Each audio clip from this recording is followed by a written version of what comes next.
દુખાવો, પેઇન એ આપણે દરેક ક્યારેક ને ક્યારેક અનુભવતા હોઈએ અને એને માટેની દવાઓ, જેને આપણે પેઇન કિલર્સ કહીએ, દુખાવાની દવા કહીએ, એ આપણે સૌએ જિંદગીમાં ક્યારેક ને ક્યારેક લીધેલી જ હોય છે.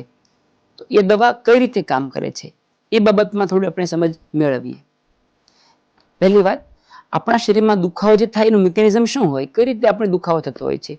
તો ધારો કે આપણી આંગળીમાં કોઈની ચપ્પુ વાગી ગઈ, તો એ જગ્યાએ વાગવાથી અમુક કેમિકલ્સ પેદા થાય.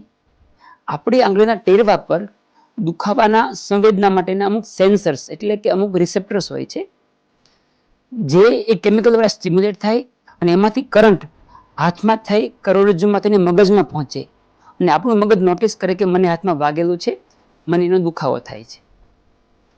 હવે આ દુખાવા અટકાવવાની કે મટાડવાની દવા છે એના 3 પ્રકાર હોય છે.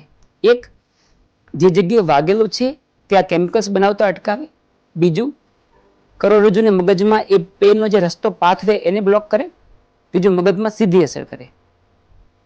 પહેલી દવા છે પેરાસિટામોલ, સૌથી કોમન વપરાતી દવા, જેને આપણે ડોલો, ક્રુસિન કે મેટાસિન નામથી ઓળખતા હોઈએ છીએ.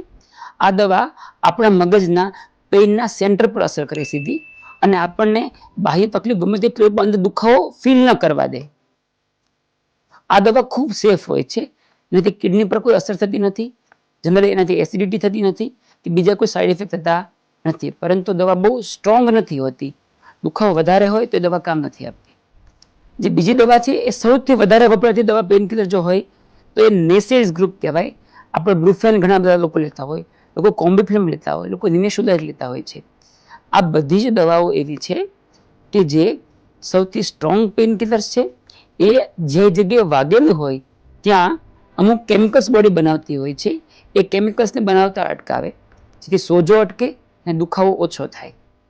આ દવા માટે સમજવું એટલે જરૂરી છે કે આ બધી જ દવાઓ ખૂબ ઉપયોગી તો છે, પરંતુ એની સાઈડ ઇફેક્ટ પણ છે. મેઇનલી 2 પ્રોબ્લેમ છે. એક, આ દવાઓ ઘણી વખત કિડનીને નુકસાન કરે. દરેક વખતે કરે એવું જરૂરી નથી, પરંતુ જો વારંવાર લેવામાં આવે અથવા બોડી સેન્સિટિવ હોય તો એ કિડનીને ડેમેજ કરી શકે. અને બીજું, આ બધી દવાઓ એસિડિટી કરતી હોય છે. અમે ઘણી વાર જોતા હોય કે જે દર્દીને એસિડિટી ગેસનો પ્રોબ્લેમ હોય અને કોઈ બીજા કારણથી આ પેઇન કિલર્સથી એનો પ્રોબ્લેમ વધી જતો હોય છે. એટલે કે જેને કિડનીનો પ્રોબ્લેમ હોય અને જેને એસિડિટીનો પ્રોબ્લેમ હોય એમણે આ દવા બહુ વિવેકથી વાપરવી જોઈએ. ત્રીજી દવા જે છે એ અફીણના ગ્રુપની દવા છે, જેને અમે ઓપિયોઇડ્સ કહેતા હોઈએ. એ આપણા શરીરમાં જે પેઇનની સંવેદનાને વહન કરતા જે જ્ઞાનતંતુઓ છે એના પર અસર કરતી હોય છે. આ દવા મોટાભાગે સેફ હોય છે, પરંતુ જનરલી ડૉક્ટરના પ્રિસ્ક્રિપ્શન વગર આ દવા આપી શકાતી નથી. ધન્યવાદ.